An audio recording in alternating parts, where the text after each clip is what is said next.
My name is Eliza Jean Grace, and this is Motivation Monday. We'll be pulling some tarot cards to help inspire you and ground you throughout the week. Thank you for being here.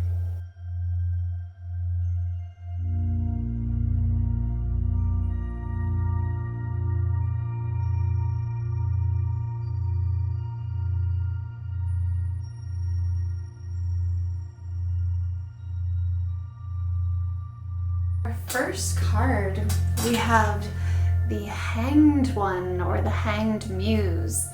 This is our card of the chrysalis and the liminal space. This card is all about releasing old ways of being. So if you imagine that you were formerly the caterpillar and you've crawled your way into a cocoon, you're letting go of how you once operated, the way that you walked, the way that you worked, the things that you ate. We're sort of surrendering this operating system, and we're in this chrysalis, liminal dissolution energy. And so we're really being invited to embody surrender this week, and Spirit is guiding us to open to new ways of being and to look at things from a new perspective, right? So like when you're a kid and you're hanging upside down on the swing set, the whole world can look so different when we get a shift in perspective. And so this week we're being really invited to embody a new way of interfacing with the world, and that requires some letting go and softening of the ego and of the edges and of anywhere that we're forcing or pushing or doing.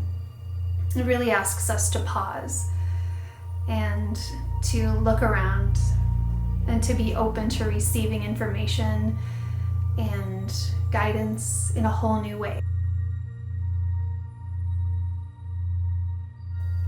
So this next card is what shadow may arise for us to bring some light to this week. Knowing that we're here on the earth plane to be growing and evolving and breaking through to new levels of evolution, we're always invited to be looking at shadows. And what the shadow means in my usage of it here is not anything bad or wrong. It's just something that's hidden that maybe has been previously obscured, or something that has not yet been revealed that we're invited to uncover and discover for ourselves. And this week's shadow card is the Page of Emotions, or the Page of Cups.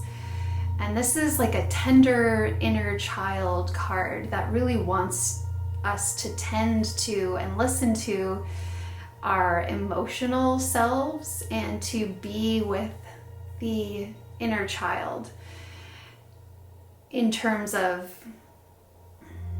the emotional landscape.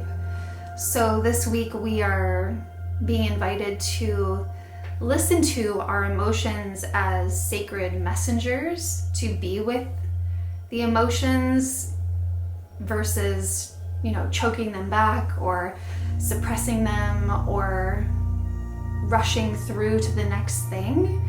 We're really being invited to be with the joy, be with the sadness, be with the frustration, and honor it. It doesn't mean like dwelling in it. It means acknowledging it as a sacred messenger and asking, what is this emotion revealing to me, so that I can work with it in an honorable, respectful way versus ignoring it. And this is something that our society really doesn't value or demonstrate very easily.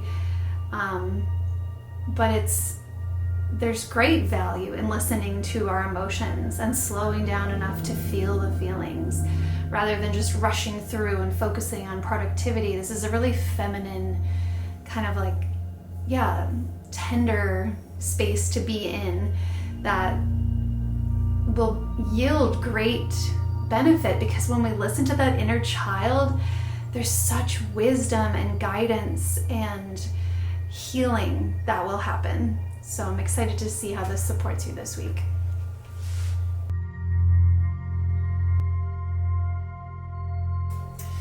Okay, our third and final card is, what action can we take to bring light to our shadow this week? What action can we take? And we got the Magician. And I love this for us this week. The Magician is a card that is more typically active, but it's all about manifestation. And this week, because we're in such a surrendered, tender energy, it doesn't feel like it's about going out and forcing things to happen.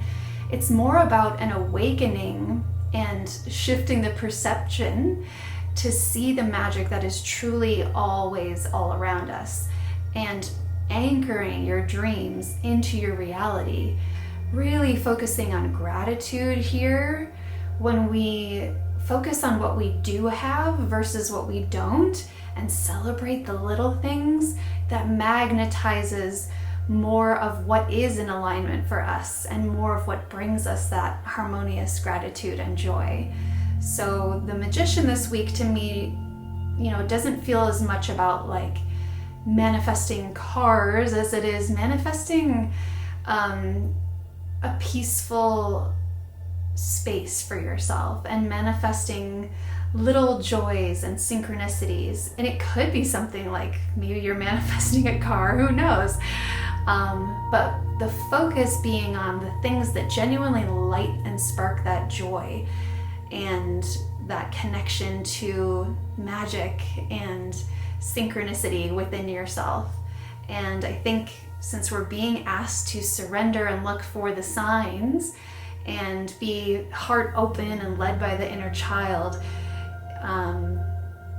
Spirit's really trying to show us how quickly we can manifest when we come from this heart-led, spirit-guided space versus the ego. So the ego, we're really putting on the back burner as much as possible this week, and opening to being heart-led and spirit-led, and opening to the wonders of the magic all around us. Thank you so much for tuning in. We'll see you next week.